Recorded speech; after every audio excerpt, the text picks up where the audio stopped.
नमस्कार फ्रेंड्स, आप सबका स्वागत है मेरे चैनल पे। आज मैं बात करने वाला हूँ एल-आर्जिनिन, जो काफ़ी इसके बारे में बात होती रहती है। लोग मुझसे कमेंट भी करके पूछते हैं, ये टैबलेट्स जो आती हैं और इसके बारे में जानकारी कि क्या है इसके। बहुत सारे आपने वीडियो भी देखे होंगे, लेकिन मैंने भी सोचा इस वीडियो में बनाऊँ और इसके क्या फ़ायदे नुकसान हैं, कैसे लेना चाहिए, कब लेना चाहिए, जानना आपके लिए बहुत ज़रूरी है। फ्रेंड्स, आजकल एल-आर्जिनिन जो है उसे काफ़ी धूम मची हुई है। कार्निटीन, सिट्रुलिन सबकी बहुत सारी बातें होती हैं जो सप्लीमेंट फॉर्म में आता है, सैशे फॉर्म में आता है, टैबलेट फॉर्म में आता है। लेकिन बहुत से लोग इसके बारे में जो जानकारियाँ देते हैं वो कई बार अधूरी रह जाती हैं। इस वीडियो के माध्यम से आपको पूरी जानकारी मिलेगी एल-आर्जिनिन होता क्या है, तो उस बारे में आज बात करते हैं। फ्रेंड्स, एल-आर्जिनिन कुछ नहीं है, एक सिंपल सा अमीनो एसिड है जो हम सबके शरीर में पाया जाता है। नॉर्मली नेचुरली बनता है हमारे शरीर में और ये फिर बाद में बन के प्रोटीन बन जाता है। और ये सिंपल सा एक अमीनो एसिड है, ये कोई दवाई नहीं है। ये बात आपको समझनी है कि ये दवा नहीं है। हाँ, इसके सप्लीमेंट मिलते हैं बाज़ार में कैप्सूल फॉर्म में। सप्लीमेंट का मतलब होता है एक्स्ट्रा ऐड करना। ये उसी तरह के इरेक्टाइल डिस्फंक्शन में काम करेगा जो कि वैस्कुलर है, जिसमें कि ब्लड वेसल्स में डायलेटेशन में प्रॉब्लम है, सूजन होने में प्रॉब्लम है। क्योंकि एल-आर्जिनिन से क्या होता है friends, finally nitric oxide release होता है और नाइट्रिक ऑक्साइड ही हमको चाहिए सेक्स करने के लिए। क्योंकि नाइट्रिक ऑक्साइड कब रिलीज़ होता है, जब इंसान कोई फैंटेसी करता है, सोचता है, तब उसके ब्रेन से नाइट्रिक ऑक्साइड रिलीज़ होकर शरीर में ब्लड वेसल्स में जाता है और फिर शरीर के सारे भागों में जाता है और फिर वो पेनिस में जब जाता है, हमारे लिंग में जब जाता है, तो वहाँ की जो नसें होती हैं, खून की जो नसें उसको डायलेट कर देता है, मतलब ऐसे चौड़ा कर देता है। अब ज़्यादा चौड़ा कर देगा तो वहाँ ब्लड ज़्यादा जाएगा तो इरेक्शन आएगा। यही मेन चीज़ है। तो एल-आर्जिनिन अगर मान लीजिए किसी को बहुत सीवियर प्रॉब्लम है, सिर्फ़ मतलब बहुत ज़्यादा मतलब कि टाइट ही नहीं हो पा रहा है उसका, तो वहाँ पे उतना काम नहीं करेगी। वहाँ पे फिर आपको बाकी PDE5 इन्हिबिटर्स जिसके बारे में मैं बता चुका हूँ साथ में टेडलाफिल, सिल्डेनाफिल और बाकी और भी वजह देखनी पड़ेगी। लेकिन जब हम इसको कॉम्बिनेशन फॉर्म में देते हैं, मतलब एल-आर्जिनिन में दे दिया, साथ में हम PDE5 इन्हिबिटर या टेडलाफिल लो डोज़ में दे दिया, तो काफ़ी अच्छा असर करती है हमारे इरेक्टाइल डिस्फंक्शन में और लिंग को टाइट करने में। ये आपको बात समझनी है। ये सप्लीमेंट फॉर्म में है। एल-आर्जिनिन के बारे में पाया गया, स्टडी में पाया गया है काफ़ी अच्छी एंटी एजिंग ये जो सप्लीमेंट है और रिहैबिलिटेशन में काम में आती है। डायबिटीज़ को भी अच्छा असर करती है, कम करती है, बीपी लो करती है, हार्ट में भी अच्छा असर करती है। हर जगह जो होता है ना कि ब्लड वेसल्स को डायलेट करती है। तो अगर मान लीजिए कहीं पे हार्ट में ब्लॉकेज है, कहीं पे ज़्यादा, तो हार्ट पे लोड पड़ेगा।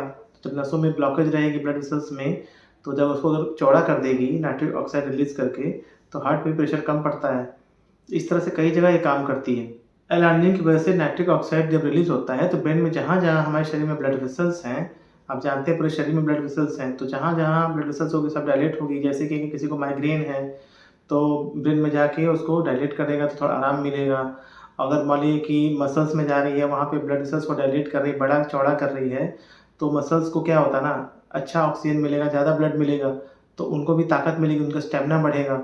और एल-आर्जिनिन के बाद जो होता है, एल-आर्जिनिन से बनता है फिर सिट्रुलिन। जो सिट्रुलिन होता है ये एक एंटीऑक्सीडेंट है। तो एंटीऑक्सीडेंट जो होता है हमारी बॉडी में रिपेयर करता है, इन्फ्लेमेशन को कम करता है, टिश्यू रिपेयर करेगा, घाव को जल्दी भरेगा, तो ये सब फ़ायदे होने लगते हैं। डायबिटीज़ को जब कम करेगा, तो ज़ाहिर-सी बात है जब ये सब चीज़ें कम होंगी और फिर पेनिस में ज़्यादा ब्लड जाएगा तो इरेक्शन ज़्यादा अच्छा आएगा। फ्रेंड, वैसे तो मैं सप्लीमेंट लेने की सलाह नहीं दूँगा, क्योंकि पहले आप नेचुरल चीज़ें ट्राई करें। नेचुरल चीज़ें ट्राई करने के बाद अगर आपको असर नहीं आता है, तब आप कोशिश करें कि सप्लीमेंट लेने की तरफ जाएँ, क्योंकि इनके सप्लीमेंट्स थोड़े महँगे आते हैं। मेरे पास भी इसका कैप्सूल है, मगर मैं आपको इसको दिखाऊँ, तो मेरे पास भी ये एक कंपनी का है जिसमें कि एल-आर्जिनिन और कार्निटीन और बाकी सारी चीज़ें इसमें हैं। मिथाइलकोबालामिन, लाइकोपेन जो कि एंटीऑक्सीडेंट होता है, ये इस तरह के कैप्सूल फॉर्म में आता है।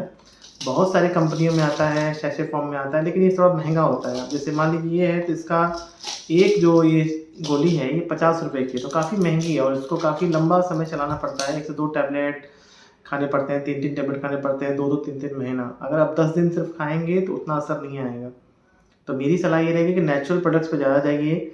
अब नेचुरल प्रोडक्ट्स में क्या होता है, जो भी मीट हो गया, अंडा हो गया, उसका प्रोटीन जो होता है, जितने पोल्ट्री की फार्म की चीज़ें होती हैं, जितने भी पोल्ट्री की चीज़ें होती हैं, योगर्ट होता है, चीज़ होता है, जितने भी डेयरी प्रोडक्ट्स होते हैं, ये सब चीज़ें।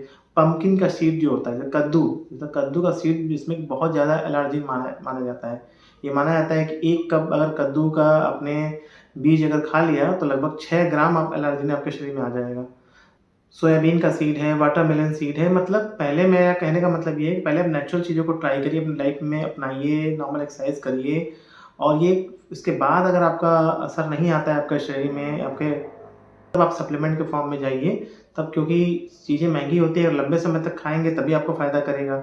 कोशिश करेंगे कुछ भी खा रहे हैं तो सबसे पहले लो डोज़ से खाना है। इसका 1 ग्राम से लेकर 2 ग्राम, 3 ग्राम, 5 ग्राम तक भी लोग खाते हैं और हमेशा मैं सलाह देता हूँ अपने पेशेंट्स को कि कम मतलब डोज़ में खाना है।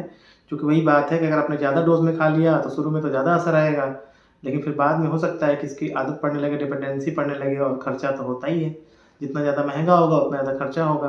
अक्सर फ्रेंड्स इसका देखा गया है जो एलार्जिन के जो सैशे आते हैं, कैप्सूल आते हैं, इसको 2 से 3 महीने में अच्छे रिज़ल्ट दिखे। कुछ स्टडीज़ पाई गई थी कि कुछ पेशेंट्स में दिया गया था एलार्जिन, तो वहाँ पे 74% पेशेंट में जो उनका इरेक्टाइल डिस्फंक्शन था, जो कि पहले से पहले इरेक्ट नहीं हो पाता था, लगभग 2-3 महीने लग गए थे, उनको काफ़ी फ़ायदा हुआ था।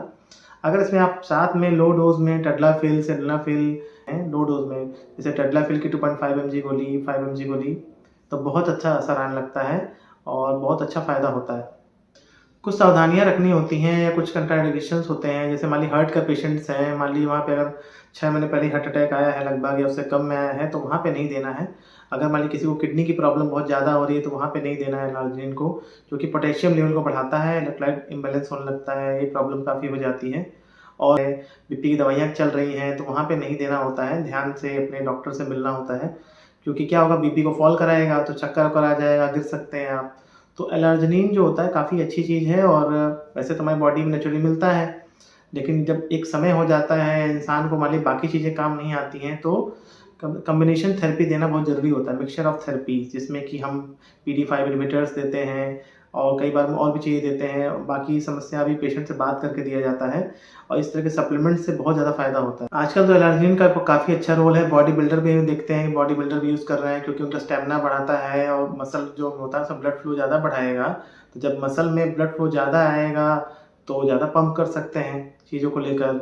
और क्या होता है जैसे पैर में अगर क्रैम्प आ गया है तो वहाँ भी जब ब्लड वेसल्स फूलती हैं तो ज़्यादा अच्छा फ़ायदा करता है। इंजरी में इम्यूनिटी बूस्टर के रूप में बहुत अच्छा काम करता है। एंटी एजिंग तो मैंने बता ही दिया।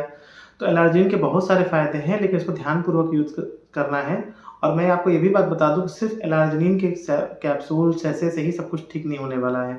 अगर आपकी समस्या ज़्यादा है, अगर मान लीजिए कि न्यूरो की प्रॉब्लम अगर हो गई है पेनिस में या कोई साइकोलॉजिकल इश्यू हो गया है, तो वहाँ पे एक अलग बात है। ये वैस्कुलर जो इम्पोर्टेंस होता है या वैस्कुलर इरेक्टाइल डिस्फंक्शन होता है, उसमें बहुत अच्छा काम करती है क्योंकि नाइट्रिक ऑक्साइड रिलीज़ होता है और सारी चीज़ें होती हैं। तो फ्रेंड्स ये काफ़ी अच्छा टॉपिक है, इस पे बहुत सारी बातें मैं आगे भी बताता रहूँगा और क्या-क्या नेचुरल तरीके हैं जिससे कि सप्लीमेंट जिससे कि हम अपने सेक्सुअल लाइफ़ को अच्छा कर सकते हैं। आपके जो भी सवाल होंगे कमेंट करके बताइएगा और मेरा चैनल अच्छा आपको लग ही रहा है, जैसा कि मुझे दिख रहा है, आप लोग काफ़ी अच्छे से मेरे वीडियोज़ को देख रहे हैं और ऐसे ही वीडियोज़ को देखते रहिए। कोई आपके सवाल हो तो पूछिएगा और किसी ज़रूरतमंद से शेयर करिएगा। मिलते हैं फ्रेंड्स आपसे एक नए वीडियो में, तब तक के लिए नमस्कार।